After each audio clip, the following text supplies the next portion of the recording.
A graça e a paz do nosso Senhor e Salvador Jesus Cristo. Meus queridos e amados irmãos, tudo bem com vocês? Meus jovens, nós estamos aqui retornando com a aula 10 da nossa Escola Bíblica Dominical, né? Com esta pré-aula, a qual o Senhor vem nos ensinando um assunto muito maravilhoso. Estamos estudando o livro de Daniel e hoje nós chegamos no capítulo 7 de Daniel, né? Hoje esse trimestre tem por título aí Na Cova dos Leões, o exemplo de fé e coragem de Daniel para o testemunho cristão para os nossos dias, né? Louvado seja o nome do Senhor. Essa é a lição 10, como eu falei, do dia 8 de setembro de 2024. E hoje nós vamos trazer aqui esta lição. Ela tem por título Os Impérios Mundiais e a Supremacia do Filho do Homem. Louvado seja o nome do Senhor. Vejam só que título maravilhoso, né? Os Impérios Mundiais e a Supremacia do Filho do Homem. Louvado seja o nome do Senhor. E o que vamos estudar aqui nessa lição? Nesse capítulo 7 de Daniel, ele marca aqui uma transição do relato histórico para o apocalíptico. Focando aqui em visões e profecias de Daniel, dos capítulos 7 até o capítulo 12, Daniel ele narra 4 visões, sendo que 2 no período babilônico e 2 no período medo-persa. E a sequência não é cronológica aqui em relação aos capítulos anteriores, né? Esta lição, né, aborda justamente a visão dos 4 animais e do Filho do Homem, né, conforme aquela visão que Daniel tem. Que se relaciona aí com o sonho de Nabucodonosor no capítulo 2. Então, aqui eu quero convidar vocês para juntamente nós aprendermos a palavra de Deus aqui neste capítulo 7 de Daniel. E nós temos aqui por texto básico aqui, né, o texto áureo, Daniel capítulo 7, versículo 13, que vem nos dizendo assim, vejam só. Depois, em minha visão, naquela noite, vi alguém semelhante a um filho de homem, vindo com as nuvens do céu. Ele se aproximou do ancião e foi conduzido à sua presença.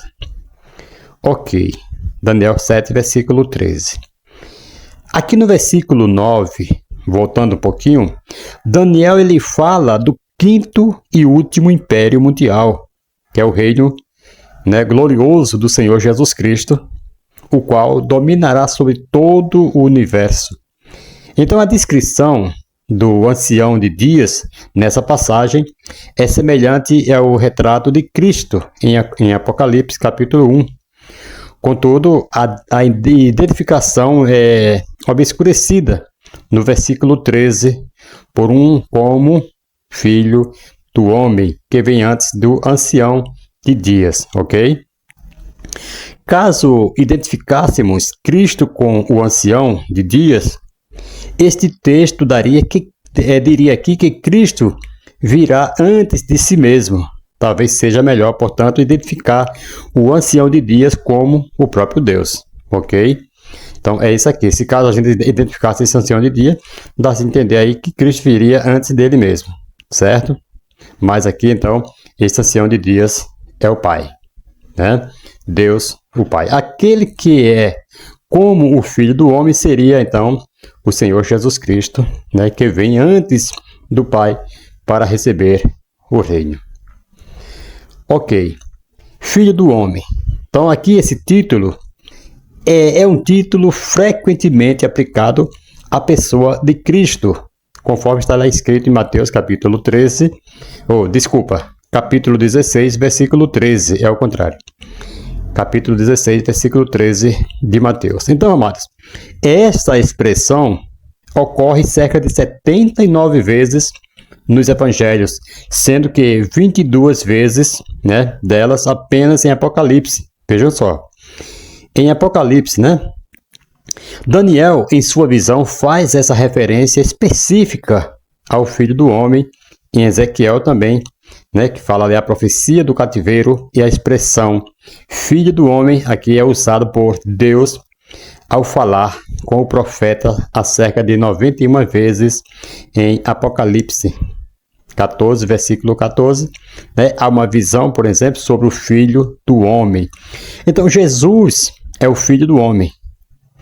Porque, veja só que o próprio Jesus ele falou lá em João, que ninguém subiu ao céu, senão o Filho do Homem que está no céu.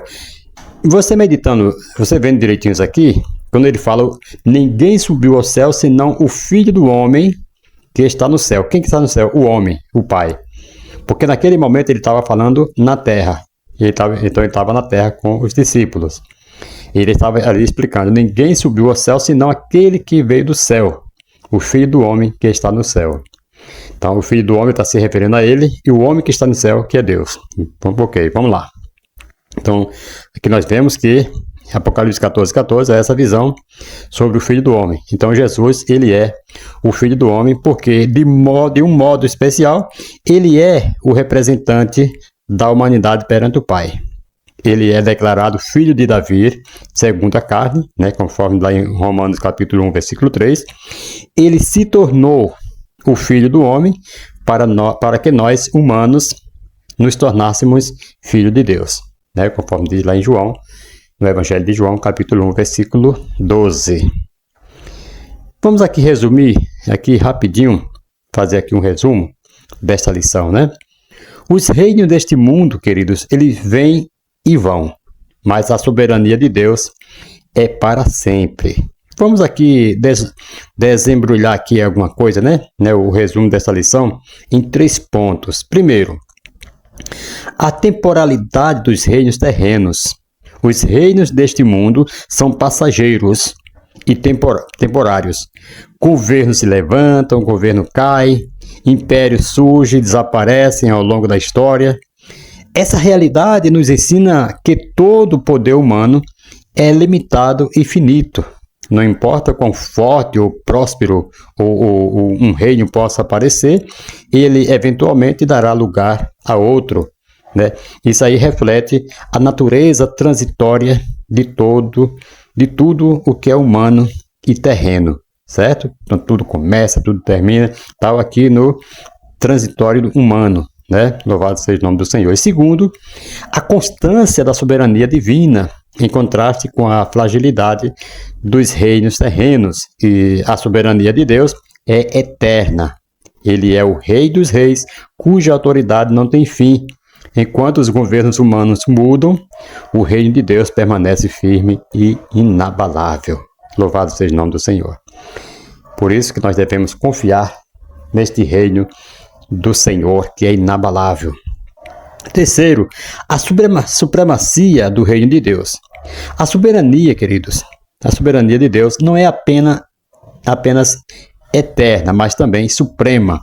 Todos os reinos terrenos, em última análise, estão sujeitos ao seu poder. A história é dirigida pela mão soberana de Deus, que usa até mesmo os reinos deste mundo para cumprir seus propósitos eternos. Como cristão, nós somos chamados a colocar nossa confiança e lealdade no reino de Deus, que é inabalável, ao invés de nos apegarmos aos reinos deste mundo, que são temporários. Vocês já perceberam que tem tanta gente, parece bobos, ficam, puxando sardinha, ficam babando ali os reinos, pessoas poderosas, pessoas que se destacam, acham que, e o pior, que até desprezam as pessoas mais humildes, muitas das vezes, por causa de alguém que está lá em cima, que está no auge.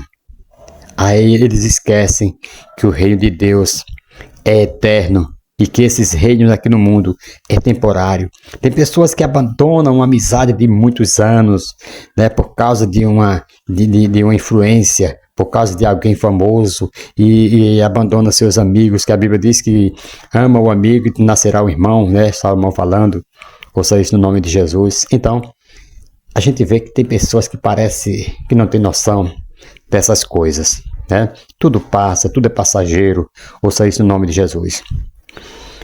Vamos aqui esboçar aqui o capítulo 7 da seguinte maneira, vamos lá. Nós temos aqui um gráfico e eu quero aqui apresentar para vocês, louvado seja o nome do Senhor, que isso é muito importante para nós estarmos aqui meditando. No capítulo 7, versículo 1 de Daniel, nós temos aqui o cenário, né, que é o primeiro ano de Beltesazar, vem falando ali que foi no primeiro ano de Beltesazar, essas ocorrências aqui. No versículo 2 ao versículo 6 do capítulo 7, né, nós vemos ali as visões das 3 bestas, Daniel ali relatando ali, né, vemos aqui esse incidente ocasional. E no versículo 7, nós temos ali a visão do monstro. Versículo 7, parte C, 10 chifres. Isso aí é a visão que o Daniel está tendo. E tem todo esse significado, o qual nós vamos estar explicando para você aqui agora, o que significa os chifres, os animais, tudo mais. Nós vamos estar explicando, né, na íntegra aqui para você. Versículo 8, parte A. Um chifre pequeno, ele enxerga ali, ele consegue ver um chifre pequeno. Versículo 8, parte B, isso aí é tudo no capítulo 7 ainda de Daniel. Ele vê ali os animais com olhos humanos. Capítulo 7, versículo 8, né, parte C, ouça isso no nome de Jesus. Ele vê ali boca arrogante, aquele animal ele proferia a arrogância, né? Louvado seja o nome do Senhor.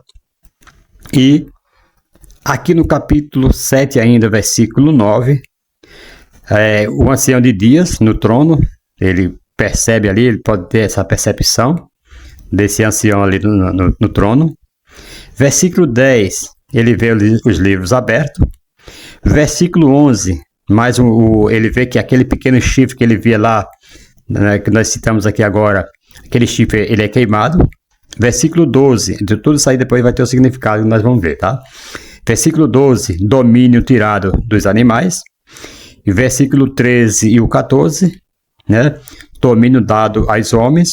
Aí vem o versículo 14, parte B, do mesmo capítulo 7 de Daniel, o reino eterno. Louvado seja o nome do Senhor e Salvador Jesus Cristo. E aqui, amados, louvado seja Deus, nós vamos aqui, deixa eu ver aqui, pulando aqui, aí vem, peraí, só um momentinho, tá? Vamos voltar aqui ao gráfico, que tá pulando aqui.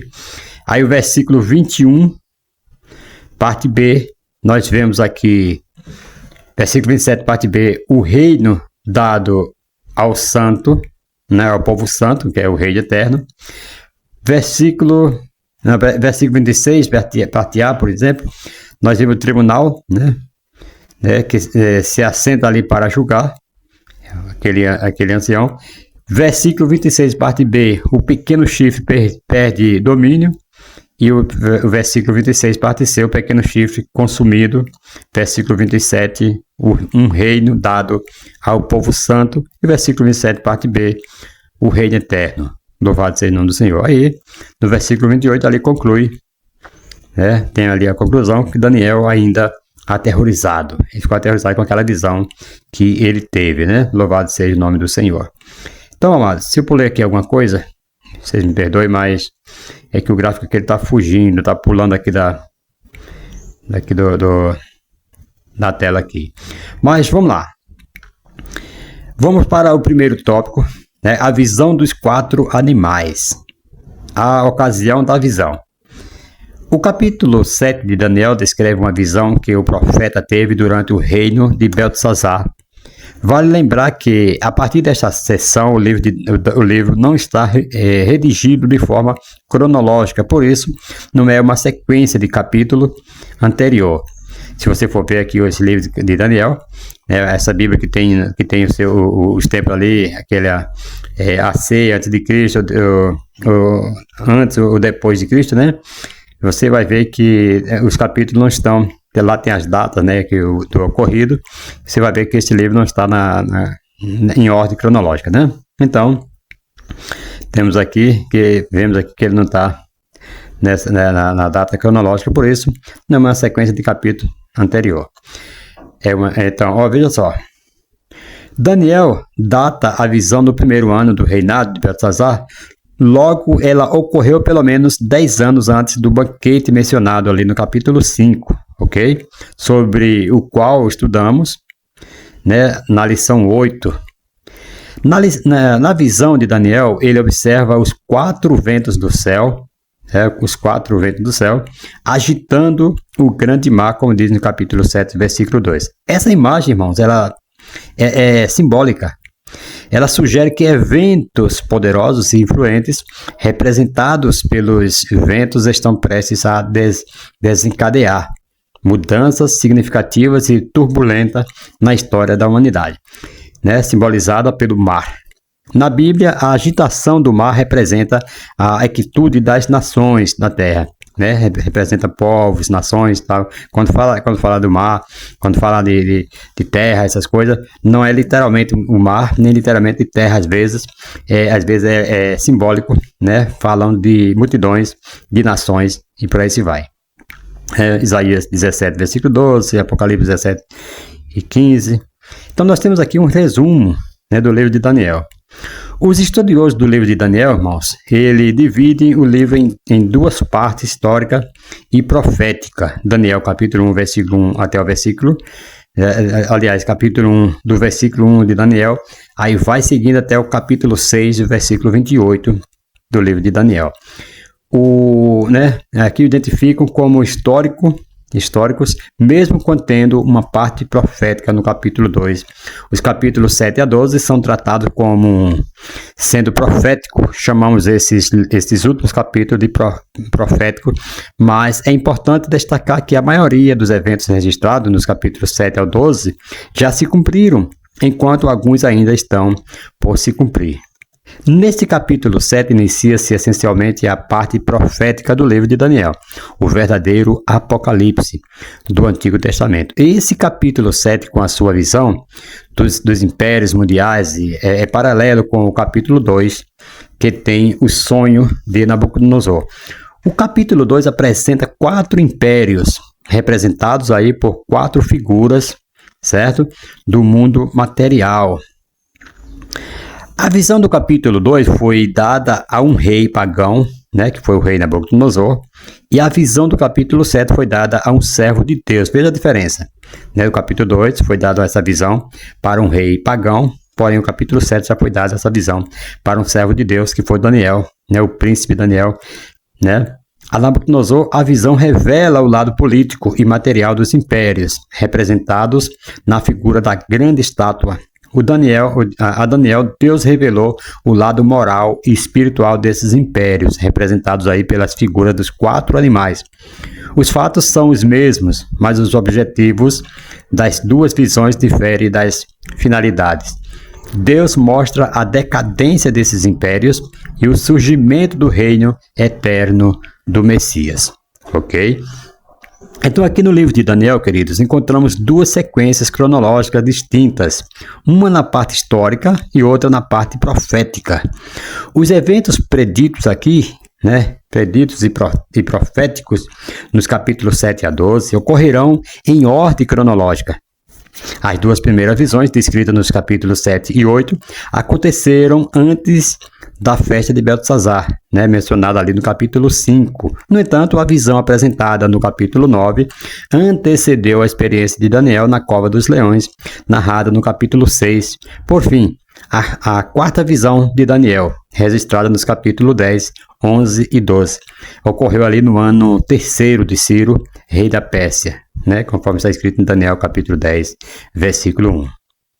Segundo subtópico, os 4 grandes animais, que nós estamos aí no tópico 1, segundo subtópico.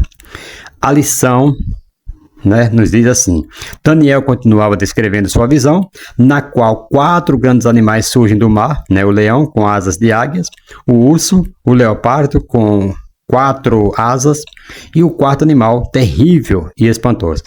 Irmãos, nesse ponto do livro bíblico, pela primeira, uma visão é dada diretamente a ele. E no versículo 2, Daniel é citado na primeira pessoa, né? Ele fala, eu estava olhando. Então ele está aqui na primeira pessoa.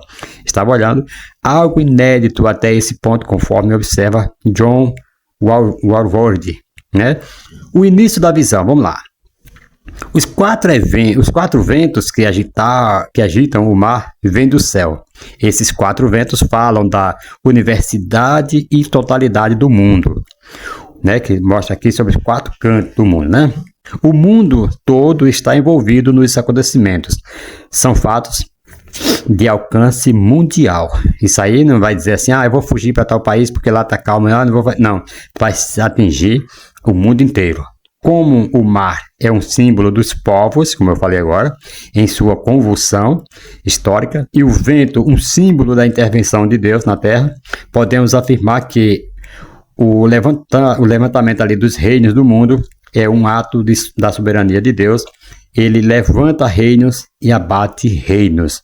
Louvado seja o nome do Senhor. Aqui, Daniel viu 4 animais grandes surgirem do mar, que são aqui 4 nações, vamos supor aqui, né? 4 reis do meio do povo, aliás, 4 animais grandes, seria 4 reis no meio do mar, da multidão. Não simultaneamente, mas sucessivamente, os animais representam 4 impérios, né, sucessivos, e uma vez que cada um surgiu do mar, né, que são as nações. Eles são de origens e naturezas humanas, ok? Simbolismo aí semelhante é encontrado em Apocalipse, capítulo 13, versículo 1. E sabe-se que, mesmo outras nações da época representaram-se com figuras de vários animais. Tem várias referências aqui, Salmos, Isaías, Ezequiel, por aí se vai. Salmos 73, versículo 13 e o 14, Isaías 27, versículo 1, Isaías 51, versículo 9, Ezequiel 29, versículo 3, Ezequiel 32, versículo 2, vai falar sobre essas nações, sobre, né, que essas visões aí, essas coisas foram representadas por povos, nações, línguas. Louvado seja o nome do Senhor. Terceiro subtópico, o espanto de Daniel. A lição, amados, era tão impressionante que deixou Daniel perplexo, espantado, né? No versículo 15, apesar de ser um homem sábio e experiente, aquela revelação era profunda e impactante para ele. Não importa o quanto tenhamos caminhado na vida, né, nessa vida cristã, Deus sempre nos surpreende. As implicações sombrias para as pessoas da terra e para o seu próprio povo eram mais do que Daniel poderia observar calmamente. Contudo, o anjo de Deus estava lá para dar entendimento a Daniel, explicando o sentido daquele sonho, irmãos. Olha, conforme fala o capítulo 16, os versículos 17 e versículos 16 e 17, né? Então Daniel ele ficou alarmado e perturbado diante dos dramas da história que estavam ali prestes a se desenrolar, né? Conforme diz o versículo 15. Então seu rosto empalideceu, né? Versículo 28 vai falar isso. Ao testemunhar a invasão do mal na história e na devastação que ele causava, Daniel se viu perplexo. E nós, diante de tanta coisa que está acontecendo, né? Será que nós ficamos assim como Daniel, perplexo? Então nós estamos anestesiados muitas vezes a ponto de perder a sensibilidade. Será que nós estamos vendo ou nós estamos, né, de braços cruzados diante do que está acontecendo e por falta de sensibilidade? Não deveríamos sentir o mesmo que Daniel sentiu? Louvado seja o nome do Senhor. A presença das forças do mal, queridos, na história deve nos conduzir à oração, ao jejum e à vigilância. Essas forças, embora derrotadas, ainda não foram completamente destruídas e têm o potencial de provocar devastação e tragédias. Nós vemos o que está acontecendo no mundo inteiro aí, e isso aí é motivo para nós entrar na oração, vigiar, jejuando, buscando em Deus uma solução. O que é que nós estamos fazendo? O que é que a igreja está fazendo? Louvado seja o nome do Senhor. Procura-se um culto de oração, quase não se tem ninguém. Procura-se um culto de adoração, de clamor a Deus, quase não se tem ninguém. Agora é o culto da prosperidade, é o culto de buscar bênção, a igreja está cheia. Louvado seja o nome do Senhor. Queridos, que nós possamos refletir nessas coisas, no que está acontecendo, que nós possamos ter a sensibilidade que Daniel teve diante desta visão que ele, louvado seja o nome do Senhor, teve, e ele via o mal que estava para acontecer. Então, amados, o livro de Apocalipse, no capítulo 12, relata que o dragão foi expulso do céu, mas desceu à terra com grande cólera. A terra enfrenta aí aflições e nosso inimigo está furioso. Ele continuará agindo terrivelmente até o dia em que for lançado no lago de fogo. O mal que oprimia Daniel ainda persiste em nossas realidades atual e muito mais, eu quero dizer, é com muita tristeza que eu venho falar isso, que hoje está muito mais, né, esse mal operando do que nos tempos de Daniel. E o que é que nós estamos fazendo? Estamos vendo aí a desvalorização, tantas coisas acontecendo, o mal, né, contra a igreja muitas vezes, né, satanismo rondando por aí de todo lado, e nós muitas vezes não estamos fazendo nada. Irmãos, se você acha, se alguém, né, ancião, já velhinhos, já acha que não tem nada a ver nos seus dias, mas pelo menos pensamos na nossa futura geração, nossos netos, nossos filhos e netos, bisnetos daí para frente, porque coisas terríveis irão acontecer.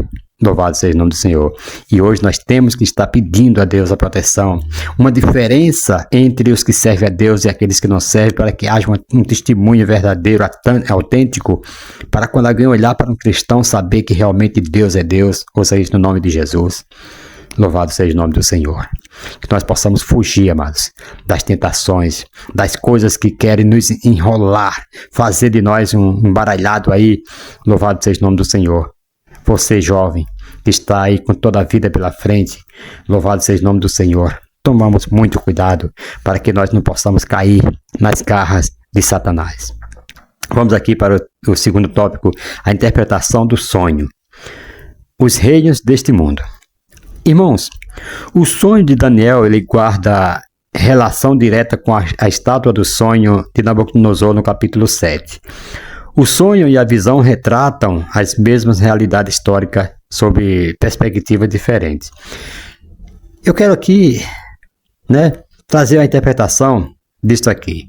O primeiro era como leão que tinha asas de águia, conforme você vai ver no capítulo 7, versículo 4. O leão, considerado o rei dos animais, simboliza a Babilônia, conforme também profetizado pelo profeta Jeremias no capítulo 4, versículo 6 e o versículo 7. Então, comparando aqui as visões do capítulo 2, né, que é a cabeça de ouro, ali que Nabucodonosor teve aquele sonho, né, da estátua. Daniel, capítulo 2, versículo 32 e 37 e o versículo 38, ele representa a Babilônia, que no capítulo 7 é simbolizada pelo leão com asas de águia, conforme você vai ver em Daniel, capítulo 7, versículo 4. Então, tudo isso aqui tem uma simbologia. Podemos aqui perceber, amados, um paralelo entre esses dois capítulos, Daniel, né, dois capítulos de Jeremias e Daniel. Então, Deus utiliza figuras conhecidas, né, culturalmente aí pelo homem para revelar verdades morais e espirituais. Por isso, na visão de Daniel, Deus usou figuras do mundo animal, no reino animal, né, o leão é o predador maior, sendo considerado o rei, né? Aqui no capítulo 7, o leão representa o Império Babilônico e as asas de águia, né, simbolizam ali a vasta intenção das conquistas desse império, que foi o maior do mundo naquela época. Na natureza, tanto o leão quanto a águia são considerados animais nobres. O leão é o símbolo do rei dos animais terrestres e a águia é identificada como a rainha das aves do céu, as aves que voam. Junto, o leão e a águia representam a Babilônia, destacando seu domínio e riqueza em relação ao mundo de então. O leão lembra a bravura, a violência e a força bruta sobre suas presas, características que se manifestaram nas ações de Nabucodonosor ao submeter as nações ao seu domínio. A águia, por exemplo, né, por sua vez, simboliza a rapidez e a veracidade, a voracidade. Portanto, o domínio da Babilônia ocorreu entre os anos 605 a 539 a.C. Agora você vê aqui, né, que Nabucodonosor realmente representava, a águia representava esse homem que foi com a sua bravura, com o seu domínio, ele dominou todas as nações, assim como o leão também, trazendo, por isso que Deus mostra figuras assim, né, para mostrar que um rei, ele era capaz de fazer, na sua maldade, na sua prepotência, então eles dominavam as nações.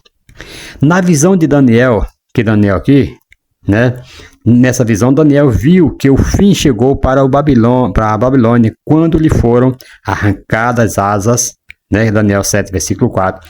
Isso lembra o momento em que Nabucodonosor ficou demente, agindo como um animal do campo, por não reconhecer a soberania divina.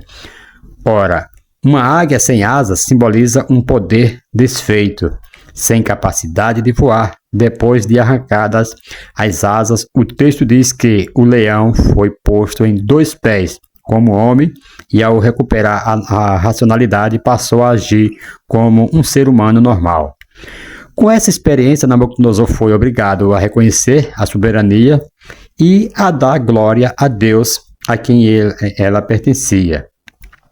A glória de Deus, que a glória pertencia a Deus. Daniel capítulo 4, versículo 24, versículo 25, 32, 33, 36 e 37. Olha só. Então, aqui fala, né, de quando Nabucodonosor virou animal. A Bíblia diz que os pelos dele cresceu como pena de águia. Então é como diz aqui que uma águia, né, sem as asas, louvado seja o nome do Senhor. Então, com as asas arrancadas, né, não pode voar. Então ele ficou sem poder por 7 tempos, né, 7 anos ali, e depois voltou, né, retornou o seu poder. Louvado seja o nome do Senhor. Aí ele agora reconheceu que Deus é digno de toda honra, de toda glória, e que é Deus, o Deus dos céus, que manda nos reinos da terra.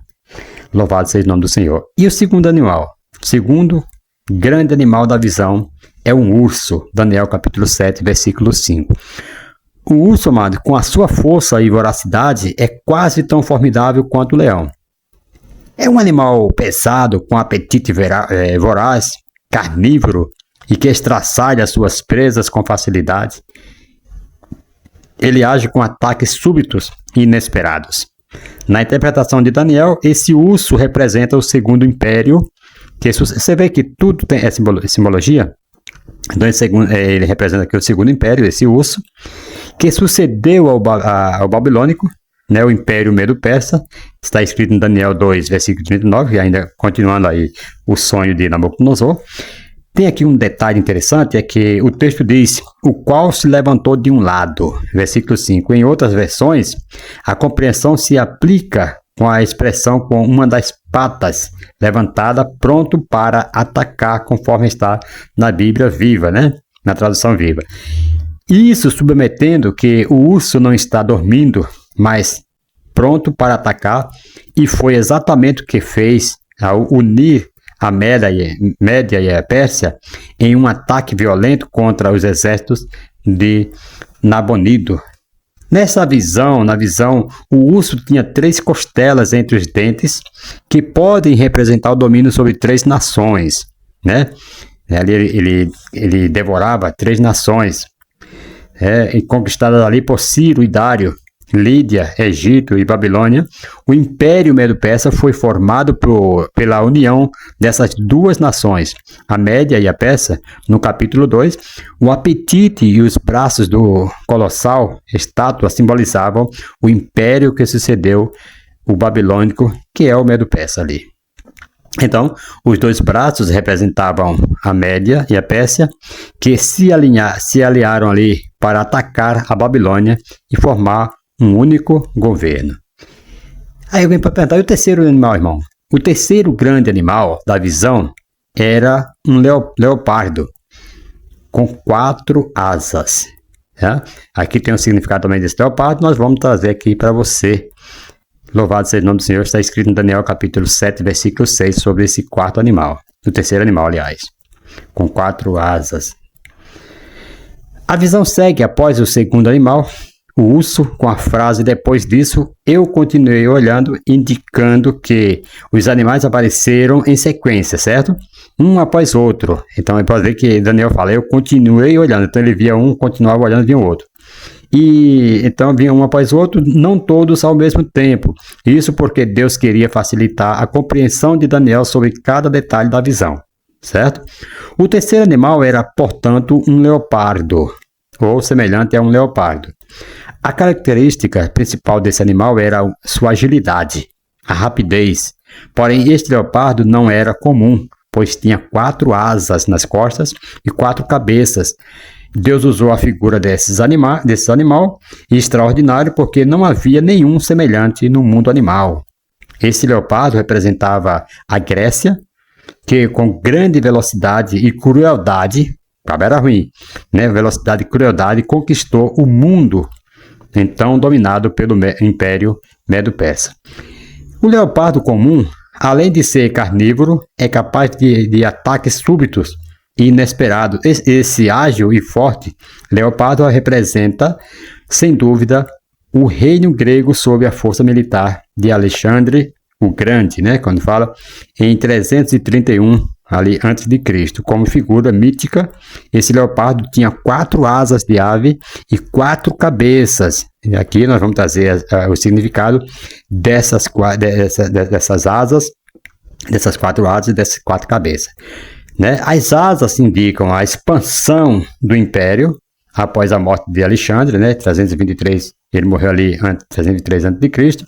No capítulo 2, o Império Grego é representado na visão da estátua de Nabucodonosor, pelo ventre e as coxas de bronze, conforme você vai ver em Daniel 2:32. No capítulo 7, Daniel vê o leopardo, né, alado e com 4 cabeças como uma representação do Império Grego, que sob Alexandre o Grande da Macedônia dominou o Império Medo-Persa em 334 a.C. Ali ele expandiu seu domínio pela Europa e Índia em apenas 10 anos. Você vê a agilidade desse leopardo aqui, né? 10 anos. Alexandre tinha uma obsessão por conquistar outros territórios, o que fez com a ajuda de seus 4 principais aqui. Então, 4 principais generais de guerra, que pode ser aqui as asas, né? As cabeças, as 4 cabeças, por exemplo. O texto diz que foi-lhe dado domínio, versículo 6, e de fato Alexandre rapidamente conquistou as nações ao seu redor. A influência do seu domínio, especialmente na cultura, tornou-se referencial para o mundo inteiro até os tempos modernos. No entanto, em 323 a.C., Alexandre teve uma morte súbita. O seu reino foi dividido entre seus 4 generais. Você vê os 4 cabeças que tinha o leopardo. Então aqui essas cabeças, nós sabemos que simboliza aqui os 4 generais, ok? Então cabeça quer dizer autoridade, cabeça né, quem está por cima, né, louvado seja o nome do Senhor. Então assim, já descobrimos aqui que as 4 cabeças simbolizam os 4 generais, né, que foi Cassandro, né, recebeu a Macedônia e a Grécia, Ptolomeu I, a Palestina e o Egito, e Seleuco I recebeu a Síria e Lisímaco, a Ásia Menor e Trácia, certo? Então temos aqui esses 4 cabeças, esses 4 generais. Na linguagem bíblica, irmãos, a figura da cabeça simboliza o governo. E foi esses 4 governos aí que tomaram essas nações aí, ok? Então Isaías capítulo 7, versículo 8 e 9 vai mostrar que cabeça simboliza governo. Apocalipse capítulo 13, versículo 3 e o 12 também vai falar aqui sobre o governo. Então, as 4 cabeças do leopardo representam os 4 generais que dividiram o império após a morte de Alexandre, né? O Alexandre o Grande. O leopardo, como um todo, recebeu o domínio, né? Conforme diz o texto no versículo 6. Isso indica que, antes de tudo, Deus tem o cetro de governo, né, do universo, e concedeu ao rei grego o poder de dominar por um curto período de tempo, ok? Então, no plano divino, prevalece aí a soberania de Deus, que domina sobre as nações do mundo inteiro, né? Esses 4 generais se tornaram reis nas regiões designadas, né? E movidos aí pela mesma ambição de glória e poder, né, de seu líder, lutaram entre si. E em outra visão que Daniel teve acerca desse mesmo império, no capítulo 11, versículo 4, está escrito: o seu reino será quebrado e repartido para os 4 ventos do céu, mas não para a sua posteridade, né? Mais uma vez, vemos aqui que ninguém rouba o cetro, né, de governo de Deus. O Império Grego também passou, né, e foi sucedido por outro mais forte e violento. O Império Romano, por exemplo. O leopardo audaz foi abatido pelo animal terrível e espantoso, né, como diz Daniel capítulo 7, versículo 7. Aqui, como fala aqui, que ninguém rouba o cetro de governo de Deus. O cetro, os reis tinham, era tipo uma varinha, né, um cajado. Ele apontava para alguém. Se alguém tocasse naquela ponta daquele cajado, daquele cetro, era sinal de que o rei estava aceitando a sua presença, né, queria ouvi-lo. Louvado seja o nome do Senhor. Porém, se o rei não apontasse aquele cetro, era rejeição, podia ser até morte daquela pessoa. Assim, ninguém rouba o cetro de Deus. É Deus quem rege, é Deus quem, né, aponta para nações, para o povo que Ele quer. Ouça isso no nome de Jesus, é Ele quem faz, louvado seja o nome do Senhor, que faz acontecer, Ele quem faz tudo. Um ponto aqui muito interessante, assim como o capítulo 2, irmão, do Império Romano, aparece no sonho de Nabucodonosor, representado aí pelas pernas de ferro e os pés em parte de ferro e em parte de barro, como diz lá em Daniel capítulo 2, versículo 33, né, esse sonho de Nabucodonosor. Nesse capítulo 7, o Império Romano surge na visão de Daniel como um animal terrível e espantoso. Daniel capítulo 7, versículo 7. Esse quarto animal não se assemelha a nenhum outro tipo do mundo animal. Ele era único, um monstro mítico que Daniel descreve como terrível e espantoso. Então a característica mais destacada desse animal era sua força e poder de destruição. Ele tinha dentes de ferro que trituravam tudo à sua frente, simbolizando aí a força e a insensibilidade do Império Romano no trato com as nações. Você sabe como foi, né? Realmente foram coisas terríveis que aconteceu, né? Terríveis que aconteceu ali. Então você vai ver isso em Daniel 7, versículo 3. Esse império sucedeu o Medo-Persa, né? E demonstrou aí a sua força, principalmente por meio de sua imensa capacidade militar. O Império Romano foi muito forte e foi muito cruel também com muita gente, né? E quem sabe da história vai poder explicar melhor. Olha, mas você vai entender o que eu estou falando aqui. Mas eu não quero ficar aqui muito, né, ativo nesse aqui, porque a lição tem muitos ainda que nós, né? Senão nós vamos ficar aqui parados no assunto e não vamos terminar aqui o que nós preparamos aqui. Então, irmãos, esse animal terrível e espantoso deixou rastro de morte e destruição por onde passava. Então, o Império Romano ele é caracterizado aqui pela dureza do ferro, né, um símbolo de poder militar.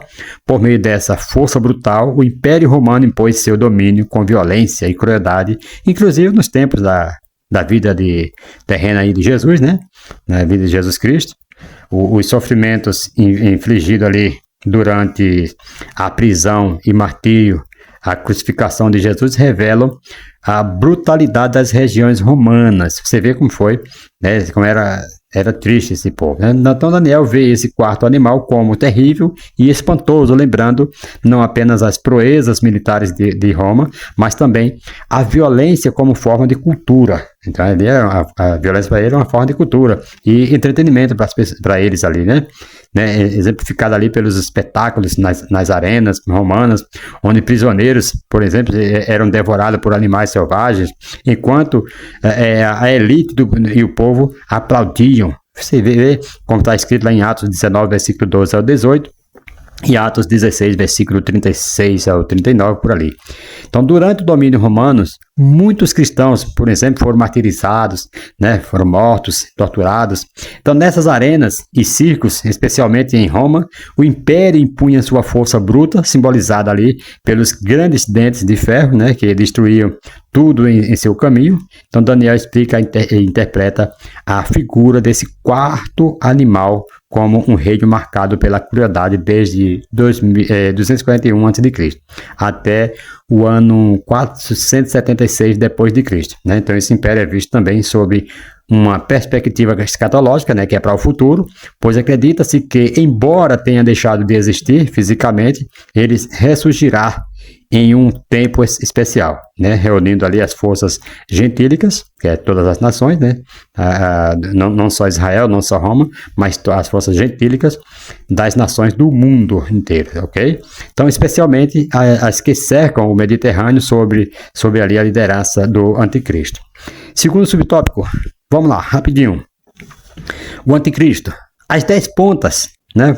Algumas traduções usam a expressão chifre, né? Pontas ou chifre, mas nós sabemos que simboliza poder, né? Que saía as 10 pontas que saíam da cabeça do quarto animal, prefiguravam ali 10 reis, né? Você vê que autoridades, 10 reis, advindo dos antigos impérios romanos, como diz o versículo 20 do capítulo 7 de Daniel. Mas outro rei representado pela pequena ponta, né, que foi destruída, você sabe, né? Se levantará após os 10 reis, e abaterá os três primeiros, arrancando-os, tal como descreve a visão. Essa descrição, irmãos, encontra, né, ressonância em Apocalipse, né, capítulo 17, versículo 12 até o versículo 14. Os fatos proféticos do versículo 8 são ainda futuros, certo? Como bem mostra o livro de Apocalipse na escatologia pentecostal.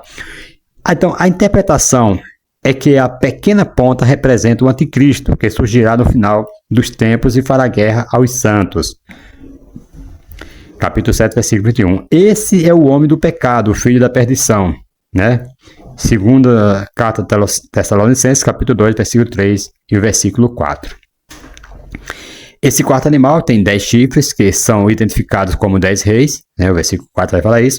Então, o Império Romano é diferente dos 3 primeiros reinos, versículo 23. Então, os 3 primeiros foram absorvidos, né? Foram abatidos, um pelo outro, mas o quarto império será destruído por intervenção divina, que foi aquela pedra, né? A pedra que vai torná-lo em pó, aquela pedra que, né, veio cortada sem auxílio de mão humana, né, e esmiuçou a estátua. Então, essa pedra vai tornar em pó, o reino de Cristo vai encher toda a terra. Então, você vê que a pedra, ela enchia toda a terra, né? Daniel, capítulo 2, versículo 44 e o versículo 45. Esse chifre pequeno representa escatologicamente, quando fala escatologia, é coisa para o futuro, certo? É o que ainda está para acontecer. Então, ele representa aqui escatologicamente o homem do pecado, o filho da perdição, conforme diz 2 Tessalonicenses capítulo 2, versículo 3, identificado aqui como o anticristo que surgirá no tempo designado por Deus, né, durante a grande tribulação. Então, ele vai blasfemando contra o Altíssimo, até que venha o juízo divino, que são os 10 chifres, né, até que venha o juízo divino. Então, os 10 chifres do quarto animal representam a força desse terrível império. Na visão, Daniel vê sair do meio da cabeça desse animal espantoso, né?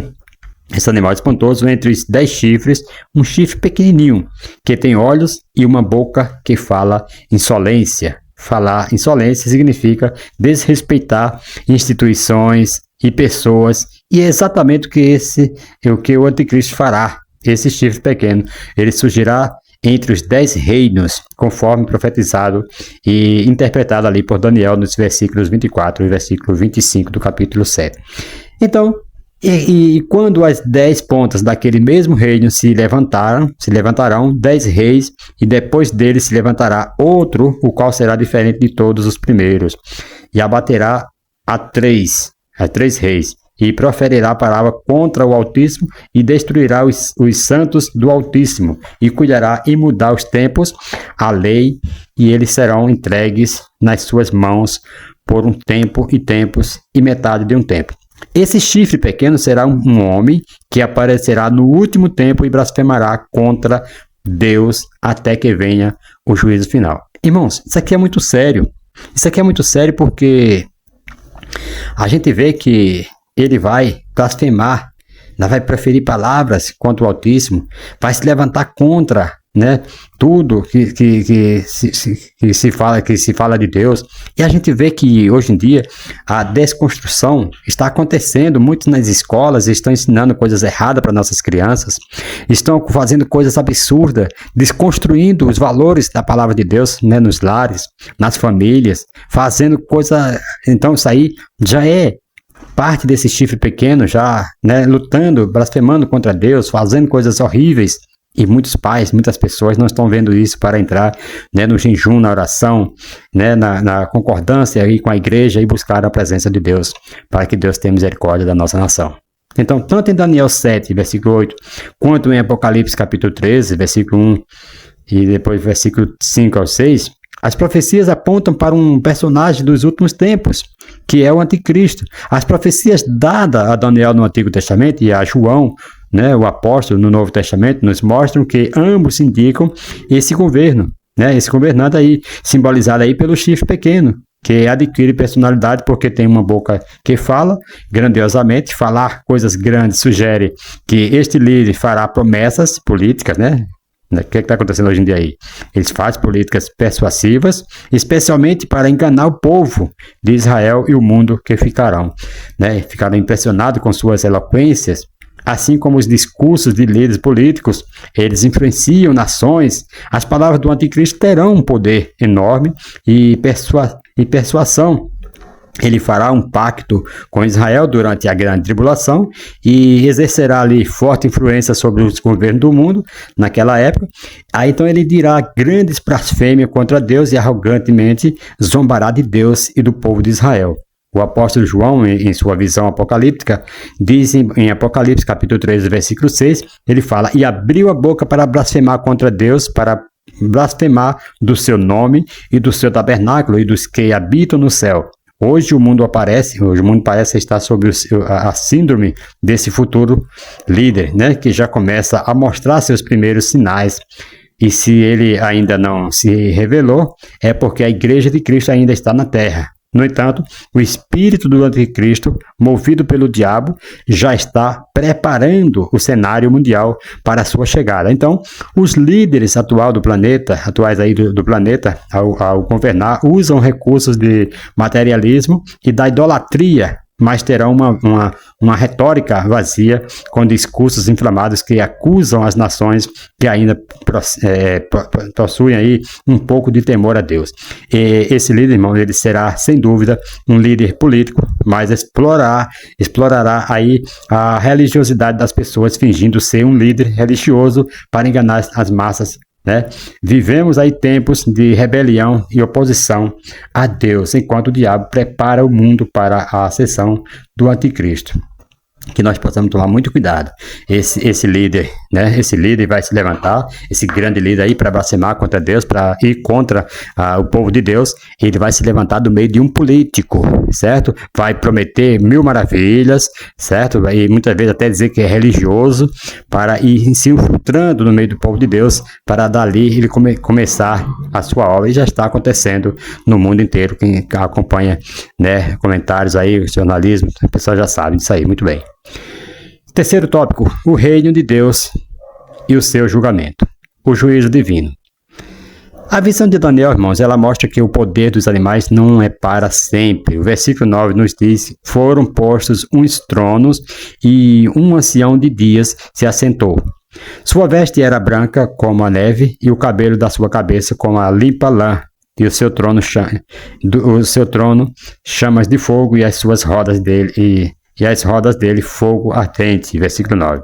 O trono é símbolo de poder, governo e julgamento. A profecia nos revela que o juiz supremo neste julgamento é o ancião de dias, né, que é uma representação de Deus.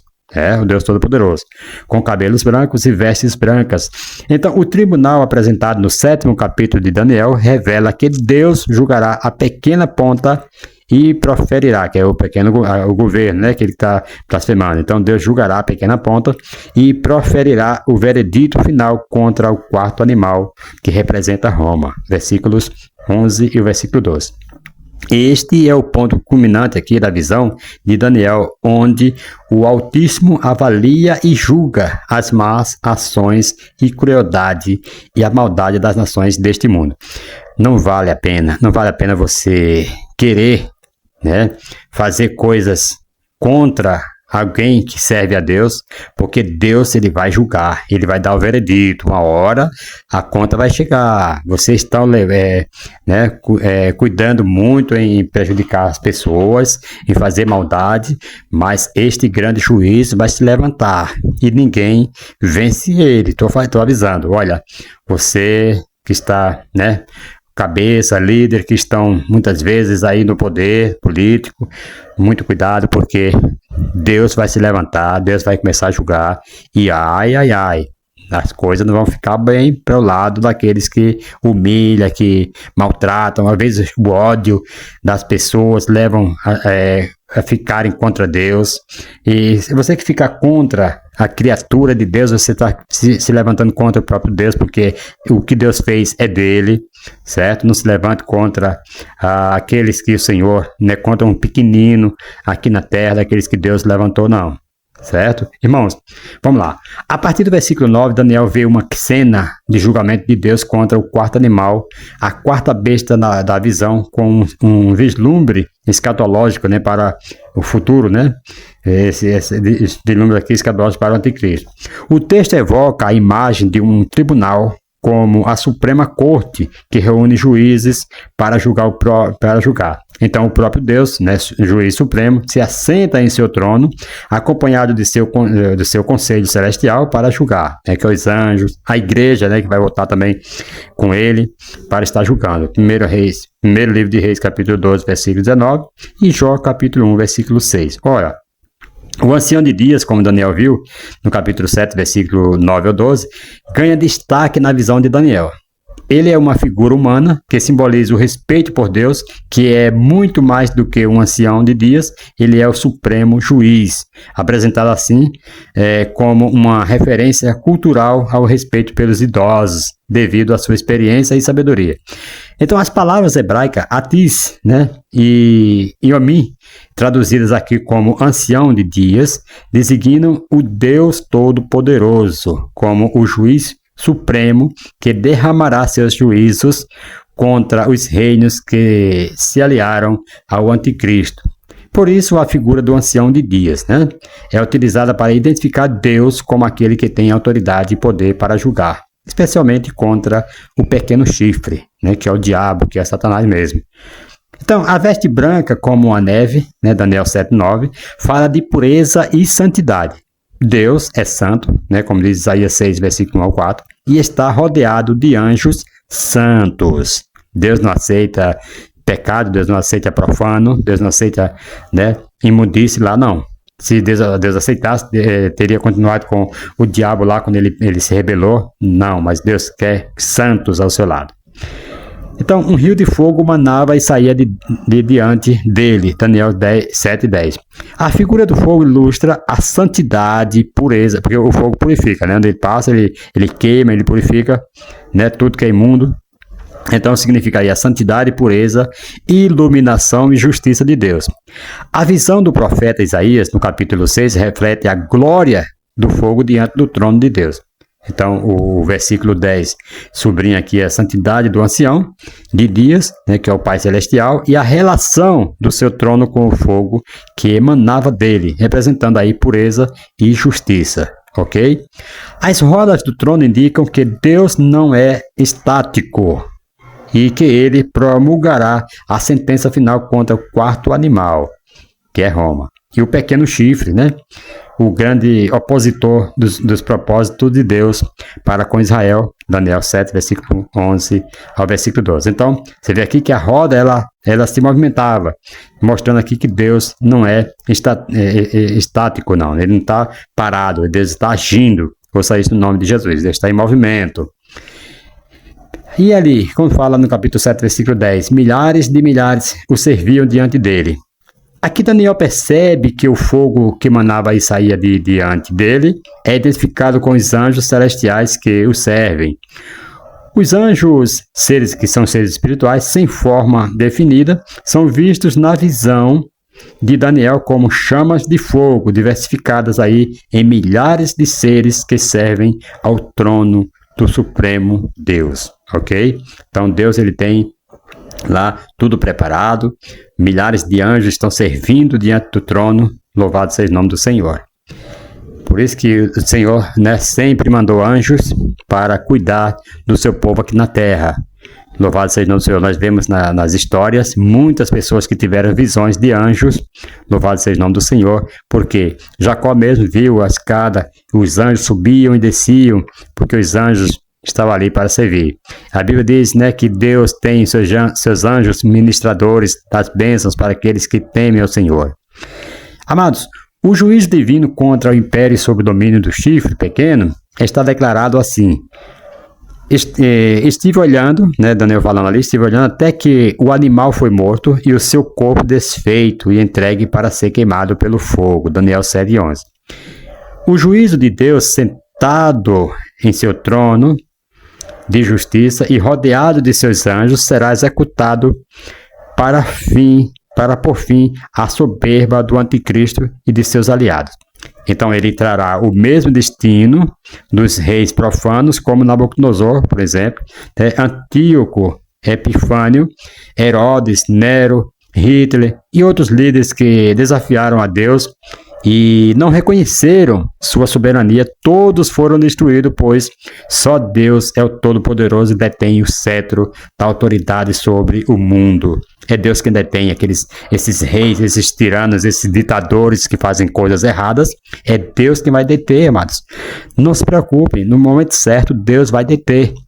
Louvado seja o nome do Senhor. E se não se arrependeu, eu sinto muito, Sofrimento depois da morte, que depois da morte segue-se ao juízo, e o juízo de Deus é sem misericórdia. Deus dá chance para que o homem se arrependa enquanto está com vida. Depois que morre, já era, acabou. Não existe negócio de fogo de purgatório, que vai queimar, que vai passar um tempo em tal lugar e depois vai sair dali purificado e vai para o céu. Não, isso aí é conversa. Louvado seja o nome do Senhor. Então tomamos muito cuidado. Segundo subtópico, do tópico 3, a vinda do Filho do Homem, versículos 13 e versículo 14. No sonho do capítulo 2, a estátua colossal foi destruída por uma pedra que depois encheu toda a terra. Agora, no capítulo 7, o animal será destruído e como filho do homem, assume o reino para sempre. Versículos 13 e 14. Diz assim, olha só, que diz Daniel 7, 13 e 14. E eis que vinha nas nuvens do céu como filho do homem. Nesses versículos, amado, Daniel atinge o clímax das suas visões e revelações. A palavra de Deus nunca se contradiz, pelo contrário, ela se complementa e se aplica conforme as necessidades dos que servem a Deus. No versículo 13, está escrito que o Filho do Homem vinha nas nuvens do céu.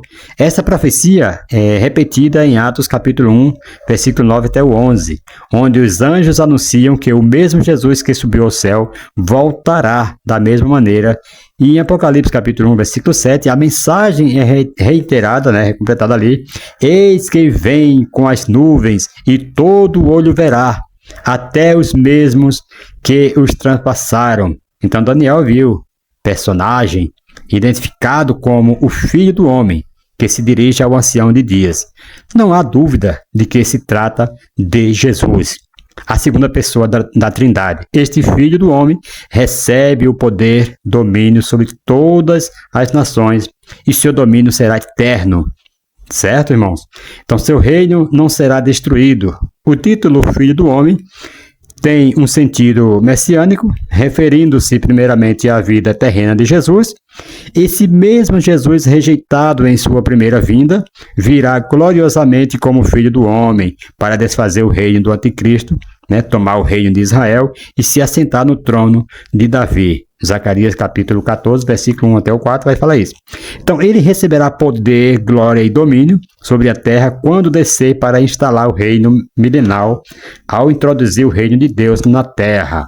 Então, Jesus Cristo, o verbo divino, feito carne, como diz lá em João capítulo 1, versículo 1 e o 14, ele virá pela segunda vez e inaugurará ali uma nova fase do governo de Deus na terra, instalando o império-reino, né?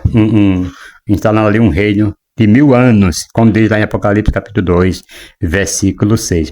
Essa vinda aqui, quando ele vem para instalar ali o seu reino, vai instalar o seu trono, né, de julgamento ali em Jerusalém, Israel, essa não é ainda o arrebatamento da igreja. O arrebatamento da igreja será antes, porque quando ele descer aqui para julgar, né, para instalar ali o seu reino, por 1000 anos, a igreja vai descer com ele. Então a igreja tem sido arrebatada, depois volta com ele para julgar. Ouça isso no nome de Jesus. Terceiro subtópico, do tópico 3, a grande tribulação. Os versos 24 apresentam um período específico dos últimos tempos, no qual o anticristo perseguirá o povo de Deus. Então ele vai falar contra Deus e perseguir os seguidores de Deus, representados como os santos, né, mártires e crentes advindo aí da grande tribulação. Além disso, ele tentará mudar leis, regulamentos, possivelmente tentando suprir a religião e os princípios morais. É o que já está acontecendo. Por isso que eu falo muitos anticristos, e o próprio João falou, filhinhos, devemos provar os espíritos, porque muito anticristo tem se levantado e tal. O anticristo é todo aquele que se levanta contra os princípios religiosos, contra os princípios morais, contra os cristãos, contra as coisas que são de Deus. Todos esses já são anticristos. Aí vai vir o homem do pecado, né? Louvado seja o nome do Senhor. Então, irmãos, o período descrito como tempo, né? Tempos e metade de um tempo, conforme diz Daniel capítulo 7, versículo 25, aqui se refere a um tempo de grande sofrimento, especialmente contra Israel. Esse período ele corresponde à duração do pacto que o chifre pequeno, ou que mesmo o anticristo, né? O Novo Testamento firmará com Israel por uma semana. Daniel 9, versículo 27. Aqui a expressão tempo, tempos e metade de um tempo é uma maneira metafórica de se referir a 3 anos. Veja só, tempo, tempos e metade de um tempo. Então, você vê que é tempos, aqui, a expressão tempo, tempos e metade de um tempo é 3 anos, né? 3 anos e meio. Ou seja, 42 meses, ou 1.260 dias. Daniel capítulo 12, versículo 7, Daniel 9, 27, Mateus 24, versículo 22, 21, 22, e Apocalipse capítulo 7, versículo 14. Irmãos, a primeira metade dessa semana de 7 anos será caracterizada por artifícios políticos do anticristo, simulando paz entre Israel e as nações. Porém, na segunda metade, ele quebrará o pacto, começando uma feroz perseguição a Israel, incitando as nações contra o povo judeu. Este período, conhecido como Tempo dos Gentios, representará o ápice do ódio mundial contra Israel. Importante destacar aqui que a grande tribulação não será para a igreja de Cristo. Antes desse período, né, como eu já falei aqui, a igreja será arrebatada ao céu e os mortos em Cristo ressuscitarão gloriosamente, né? O apóstolo Paulo ele pode falar isso aí com muita certeza em 2 Coríntios, capítulo 15, versículo 51 e o versículo 52. E ele também falou em 1 Tessalonicenses 4, versículo 13 ao versículo 18. Então, assim o Messias voltará não para a igreja, mas para Israel e o mundo, para cumprir as profecias e intervir o domínio dos gentios sob o comando do anticristo, assumindo aí o reino sobre a terra. Louvado seja o nome do Senhor. E chegamos aqui ao final, né, dessa nossa lição, mas vamos aqui ainda concluir, né, estar aqui comentando sobre essa conclusão. Amados, conclusão. Quando nós vimos o capítulo 7 de Daniel, né, recebe a visão a respeito dos 4 grandes impérios e do estabelecimento do reino eterno, né, do reino eterno de Deus. Essas visões elas revelam a promessa de que, apesar dos impérios e das forças poderosas que governam o mundo, o Senhor Deus continua no controle e, ao final, estabelecerá seu reino eterno de justiça e paz. Por isso, fica aqui um lembrete para aqueles que estão no poder, que estão governando. Você não é o maioral, você não é o todo-poderoso, Você está aí só cumprindo um pequeno papel, né? Talvez levantado por Deus aí, talvez não, talvez colocado pelos homens. Mas uma coisa eu quero dizer: Deus é o Rei dos reis. Deus é o governo de todos os governos terrenos. E é Ele quem manda e desmanda. E é Ele quem exalta e é Ele quem abate. Não podemos, né? Nenhum líder, nenhum governo, né? Nenhum presidente, ninguém pode se exaltar e dizer que Ele é poderoso, que Ele é maior, que Ele é... Não. O grande é o Senhor Deus Jeová. Assim como Nabucodonosor, ele pôde exaltar o grande Deus, o Senhor de Daniel. Né? Louvado seja o nome do Senhor. Que você possa entender isto antes que vire animal e vá comer capim com os bois, igualmente Nabucodonosor virou animal e passou 7 tempos, né, comendo capim, comendo erva como um animal no campo. Ouça isso no nome de Jesus. É Deus quem exalta e é Deus quem humilha. Ouça isso no nome do Senhor e Salvador Jesus Cristo. Fica aí esta lição. Louvado seja o nome do Senhor. E na próxima estaremos aí trazendo mais uma pré-aula. Está acabando. Logo, logo nós terminaremos este trimestre aqui de 2024. Mas entraremos aí com outro muito bom também. Louvado seja o nome do Senhor. Que Deus abençoe a todos vocês em nome do Senhor Jesus Cristo. E para você que ficou até o final, né? Um forte abraço para todos. Se inscreva no canal, deixe aí o seu like, seu comentário.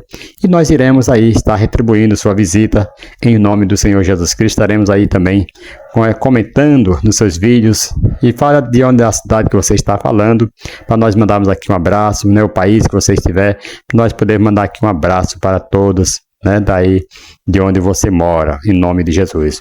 Amém? Que Deus abençoe e até a próxima, se Deus assim nos permitir. Amém.